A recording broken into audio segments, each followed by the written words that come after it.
Hello everyone, this is Mr. Achillen. I'm here today with an instructional video on three-dimensional shapes, figures, solids, objects, all that sort of stuff. And we're going to be talking about surface area and volume. We'll also be talking about lateral area.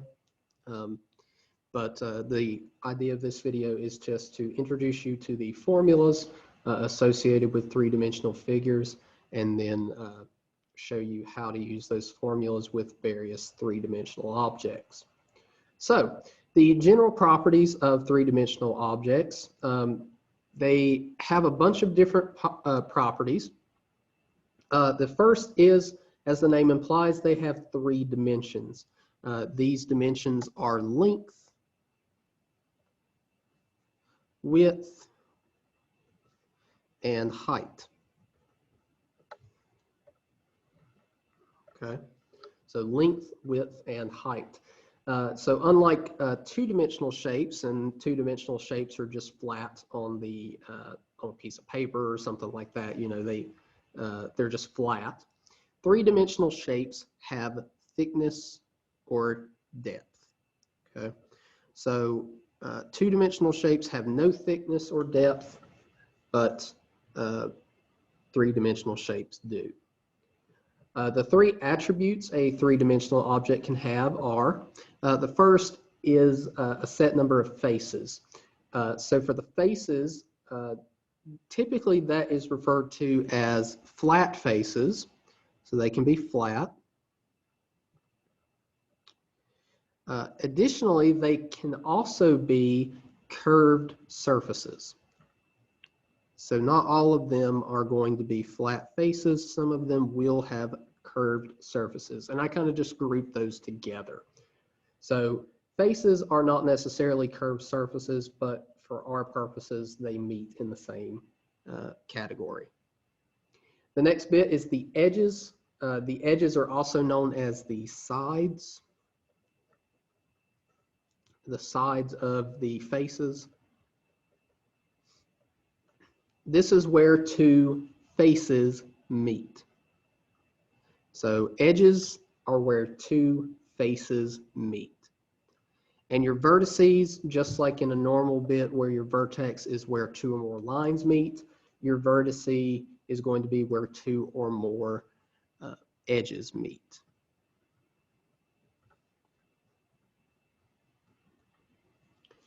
Now, three-dimensional shapes. Every single three-dimensional shape has a surface area and volume. Some shapes may have a lateral area with that.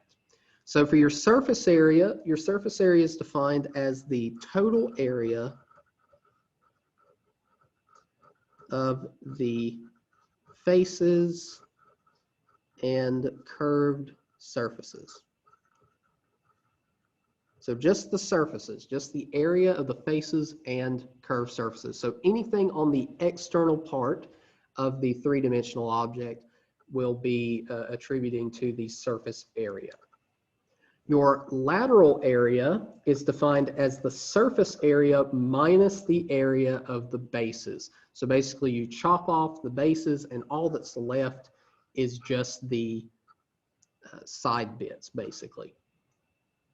And then your volume is defined as the amount of space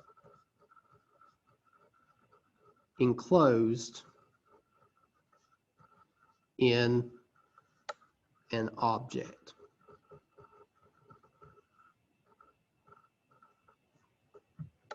So it's the amount of space enclosed in an object. And you guys have been familiar with surface area and volume before. The only one that should be relatively new is lateral area. So for some of these three-dimensional objects, we'll still need to know the two-dimensional formulas. If you remember, each two-dimensional shape must have a perimeter and an area. And remember, your perimeter is the sum of the side lengths.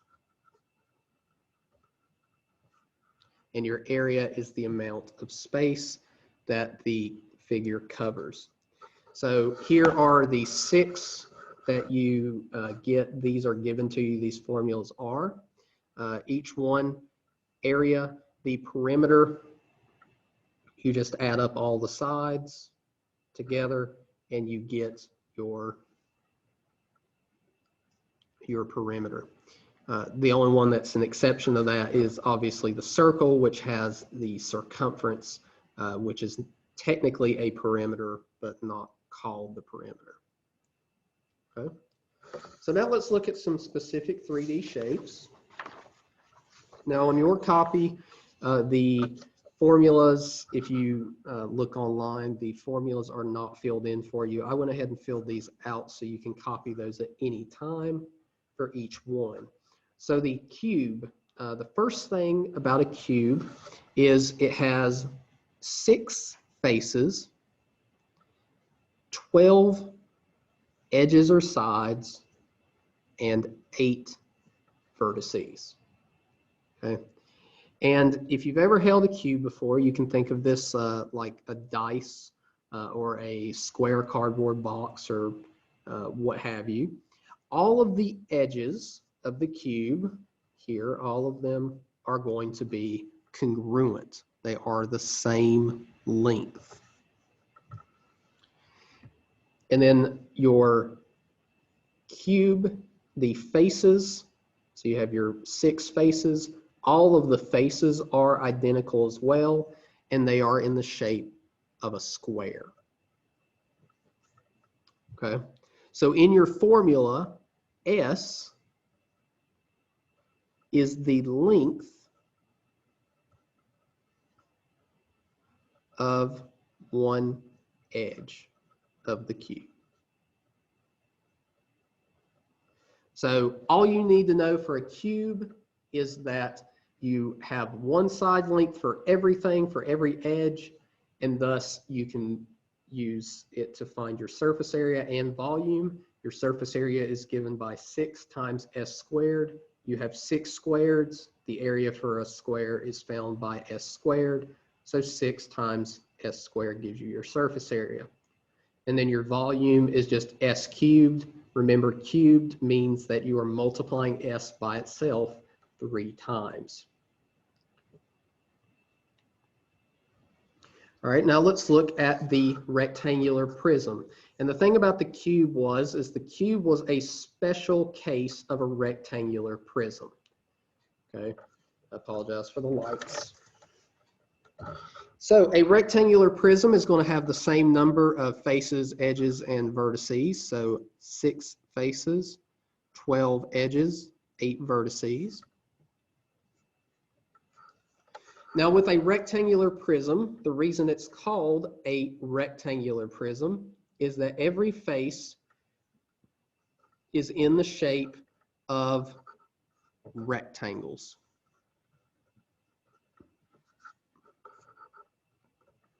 So examples include buildings, such as skyscrapers, boxes, rooms, etc. Okay. And for a rectangular prism, you need to know the following: L, which is your length, W, which is your width, and H, which is your height. So your surface area, you take 2 and multiply L and W together. Then you add 2, multiply L and H together, plus 2 times WH together, and that gives you your surface area. Your volume is simply taking your length times your width times your height. Next up is the triangular prism. So the triangular prism, as you can see from this diagram over here, we have 2 triangular faces, and the other sides, or the other faces, there are 3 rectangular faces. So in total, this has 5 faces. So 2 triangles, 3 rectangles.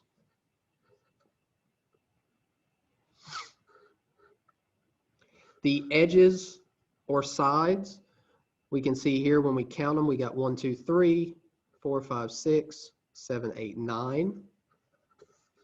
And then we have 6 vertices.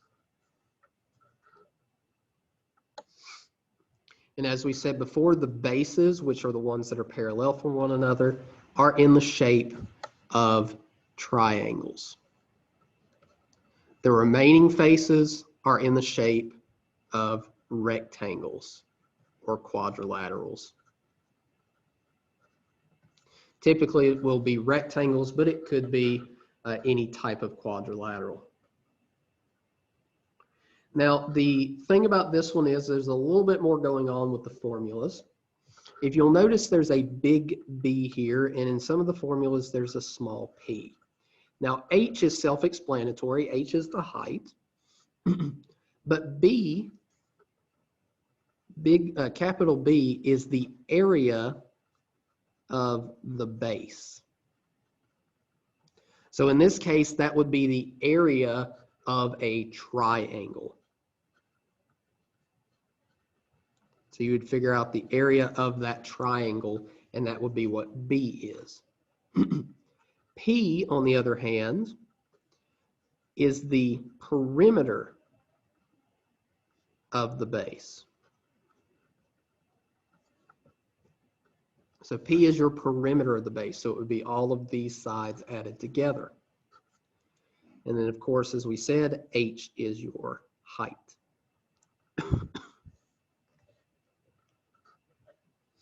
So your surface area is given to you by 2 times the area of the base plus your height times the perimeter. Your lateral area, this is the first one we've seen the lateral area for. Your lateral area is going to be your height times the perimeter of the base. And you'll notice that the lateral area is the subtraction of the base parts of the surface area. So it just leaves behind the HP. And then your volume, you would take your base area and multiply it by your height. Next up is a sphere. A sphere, it has one singular curved surface. The entire surface is curved. There are no edges or sides, and there are also no vertices. The key thing about a sphere is that all points on the surface are the same distance from the center.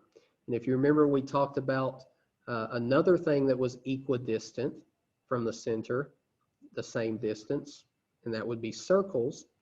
And we called that the radius, and that's the same thing we call it here. So a sphere also has a radius.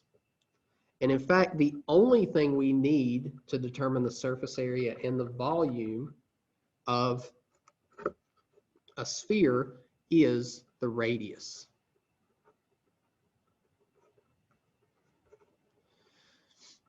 So our surface area is given to us by 4 pi r squared, and our volume is given to us by 4 over 3 pi r cubed.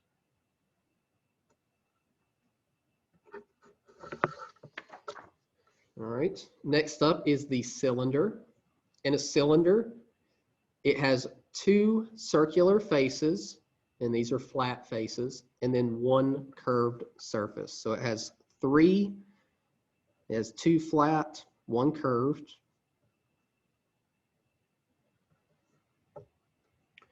It has 2 edges or sides, and these curved edges here do count as edges. But it has no vertices. And if you look at the cylinder, what shape are the bases in? Well, the bases are in the shape of circles. And these bases are parallel from one another. So the bases never intersect. They just intersect with the curved surface. So the only thing we need for the cylinders, we need the radius of the circular base.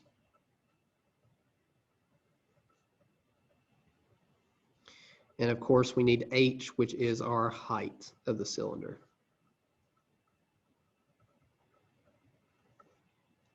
So your surface area is given to you by 2 pi r squared. Pi r squared is the area of a circle, so there's 2 circles, so 2 times pi r squared. and then plus 2 pi r h. So that would be for the curved surface.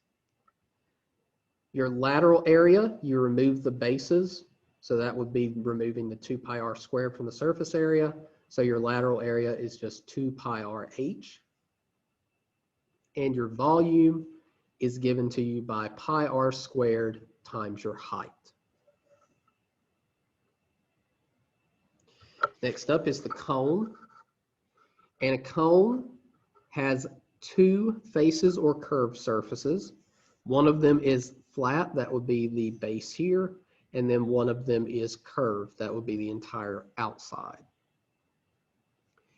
It has one singular edge right here at the base. The vertex, there is only one vertex there at the top.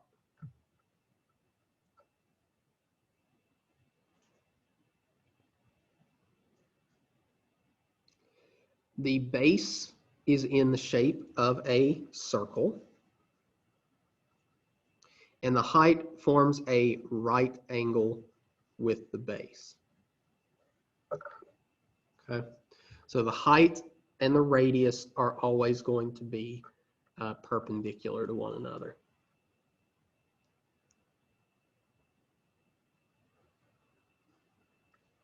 So there are three things we need. We have r, which is the radius of the circular base.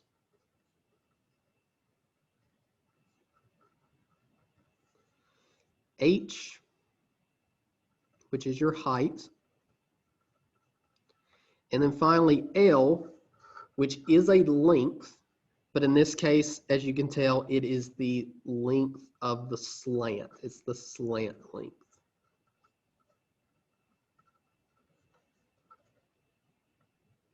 Okay.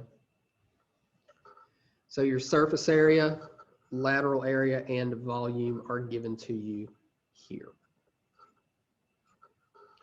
And then finally, this should just say pyramid, because a pyramid could be triangular, rectangular, so on and so forth. So if we're looking at this diagram here, the faces or curved surfaces, if we count here, we have 1, 2, 3, 4, 5 faces. We have 1, 2, 3, 4, 5, 6, 7, 8 edges.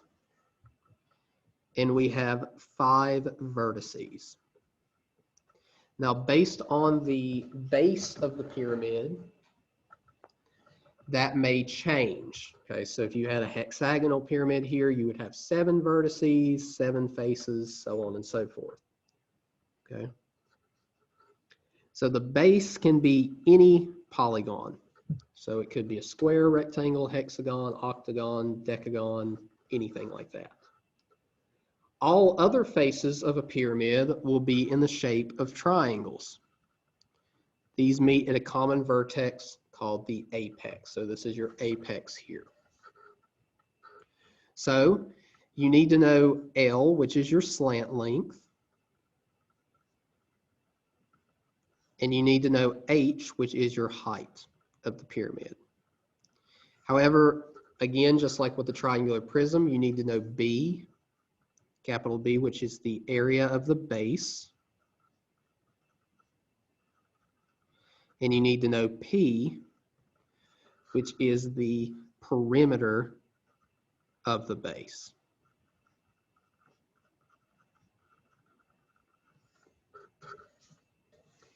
And here are your formulas for those. Okay. So now what we're going to do, we are going to use these formulas to find the surface area, lateral area, and volume of each shape given here. So here we have a right triangular prism. So we're going to be using, we're going to need a bunch of things. We're going to need the height, the base area, and the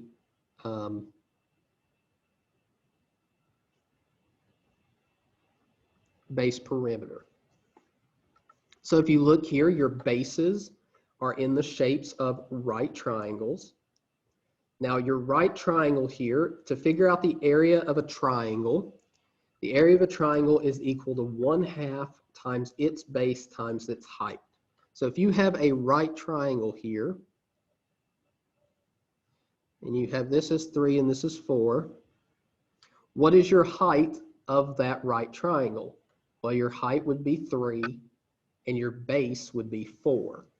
So to find capital B, which is the base or area of the base, you take 1/2 times 3 times 4, and so you get that B is equal to 1/2 times 12, which is 6.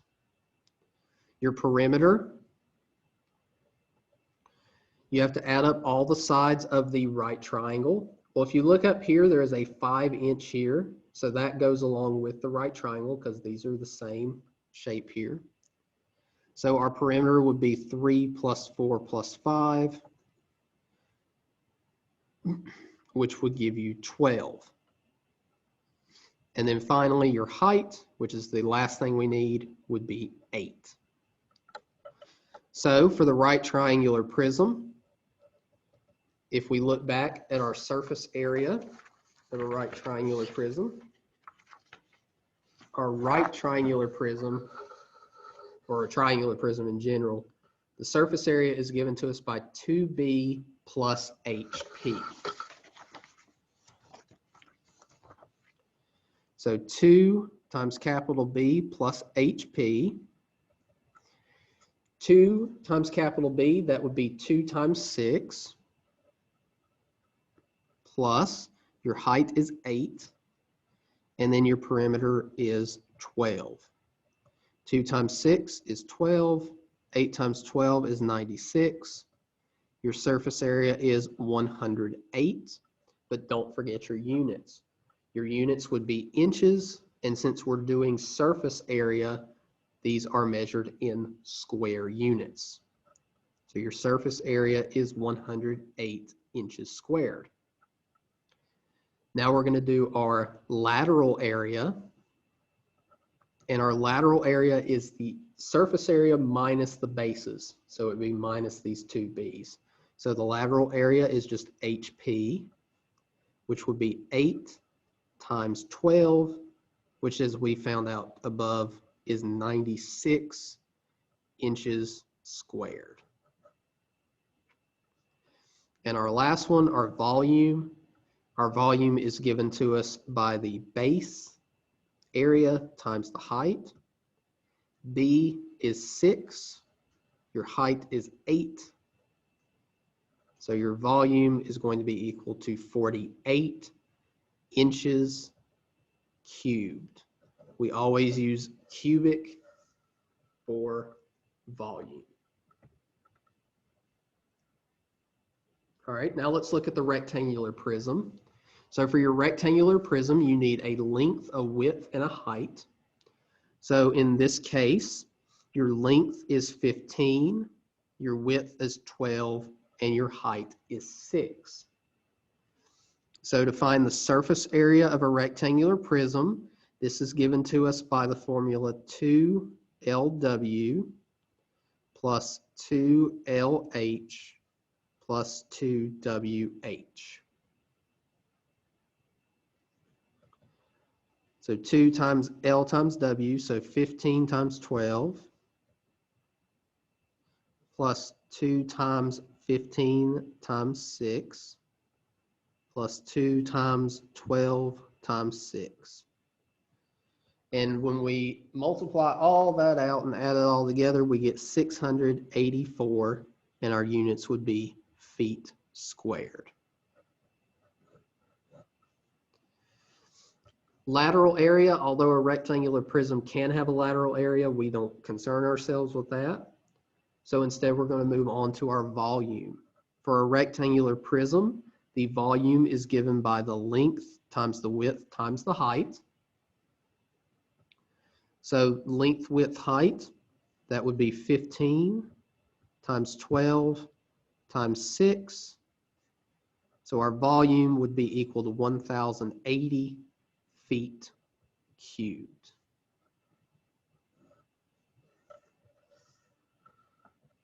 Okay. All right, now let's look at the cone. And for the cone, we need we need our three things. We need our radius of the base, the height, and the slant length. So R, in this case, would be 6. H would be 8. And L, our slant length, would be 10. So for a cone, it has all three. It has a surface area, lateral area, and volume. Your surface area is given to you by pi r squared plus pi rl. So pi r squared, r is 6, so pi times 6 squared, plus, and then we have pi r, and then l is 10. 6 squared is 36. Don't forget your pi. Pi times 6 times 10 would be 60 pi. 36 pi plus 60 pi gives us 96 pi. And then our units would be kilometers squared.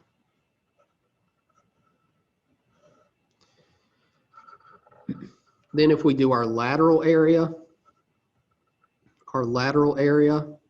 we just chop off pi r squared. So our lateral area is pi rl, which would be pi times 6 times 10, which is 60 pi kilometers squared.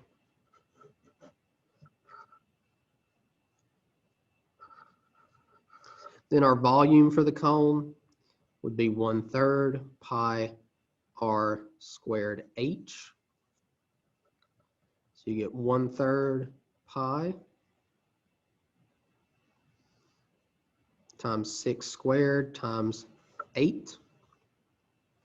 6 squared times 8 is 288. 1/3 of 288 is 96. So our volume is 96 pi kilometers cubed. Now I do want to point out that the volume and the surface area in this case have the same numbers associated with them, different units. This will not always be the case, so just make sure you watch out for that. Okay. Next, we'll look at the cylinder. And for a cylinder, all we need is our radius and our height. So our radius, r, is 7, and our height is 10. So our surface area for a cylinder is given to us as 2 pi r squared plus 2 pi rh. So 2 pi r squared, so r is 7. And then h is 10. 7 squared is 49. 49 times 2 is 98. Don't forget the pi. 7 times 10 is 70 times 2 is 140. And pi. 98 pi plus 140 pi is 238 pi. And our units would be centimeters squared. Our lateral area is given by 2 pi rh. And we could work that out here. But if you look here, we have 2 pi rh. We found it to be 140 pi centimeters squared. And then our volume for a cylinder, the formula is pi r squared h. So pi r is 7, h is 10, 7 squared is 49, 49 times 10 is 490, and then pi.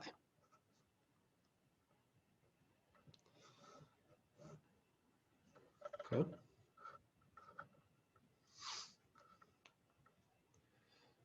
All right, now let's look at the sphere. The sphere, all we need for a sphere is just the radius, and in this case, our radius is equal to 2 meters. So for a sphere, our surface area is given to us by 4 pi r squared. So this is 4 pi. R is 2, so we took 2 squared. 2 squared is 4. 4 times 4 is 16. Don't forget the pi. And then that would be meters squared.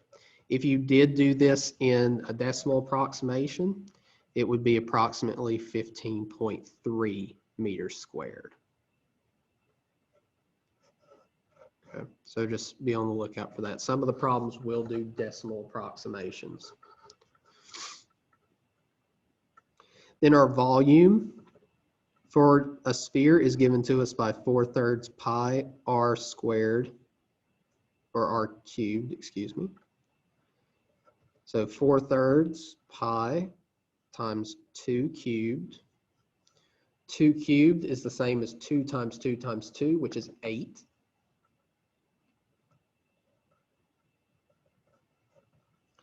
If you type in 8 times 4 over 3 in your calculator and simplify it, you get 32 over 3 pi meters cubed as your volume.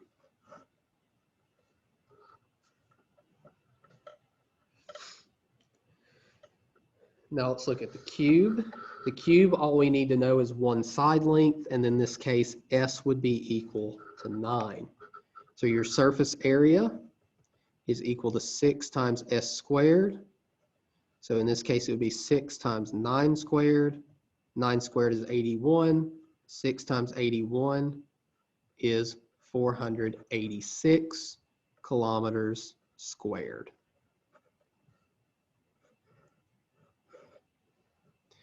Then our volume for a cube is given as S cubed. S cubed, this would be 9 cubed. 9 cubed is equal to 729. Since it's volume, it would be kilometers cubed.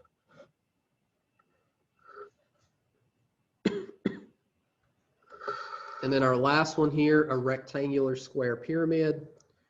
So in this case, it is a rectangular pyramid, but that doesn't matter in the long run. What we need first is our height and slant length. So our height of the pyramid, H, is 7. Our length is 9. And the next thing we need to know is the base area. Well, since this is a rectangle, we determine the base area by taking the length times the width. So in this case, 5 is our length, 8 is our width. So our base is equal to 5 times 8, which is 40. And then our perimeter, this is a rectangle, so we have 5 and 5 over here, 8 and 8 here. 5 plus 8 plus 8 plus 5 gives us 26. So 2 times 5 plus 2 times 8 is 26. And now we have everything we need to do the rectangular square pyramid. So our surface area for a rectangular pyramid is given to us by capital B, our base area, plus 1/2 LP. B is equal to 40. L is equal to 9. And P is equal to 26. If we take 40 plus 1/2 times 9 times 26, we end up getting 157.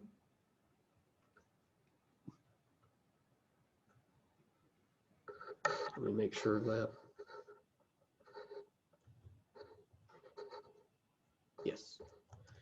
So we end up with 157 inches squared.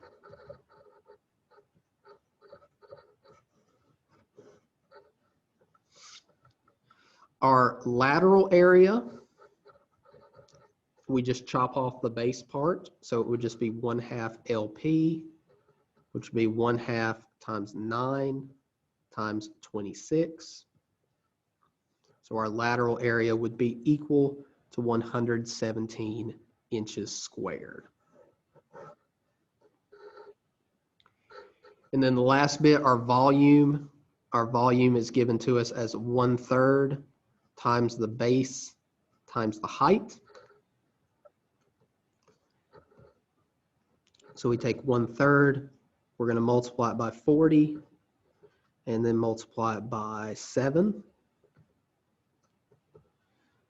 And so when you plug this in and simplify it as the simplest fraction form, you get 280 over 3 inches cubed for your volume. And a decimal representation of that would be 93.3 repeating. So that's going to do it for this video, guys. I don't expect you to memorize these formulas whatsoever. You do get these formulas on tests and the like. So it's more about knowing, you being able to use these formulas appropriately.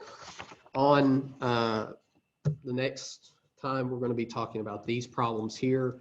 We're going to work these out in class, or you're going to practice these in class, and then there will be an answer key posted for these. Later on, we're going to be talking about how to solve for missing parts given a surface area or volume, and then giving some other things, as well as the ratios between similar figures. So that's going to be all for this video. I hope this video helped, and I will see you in the next one.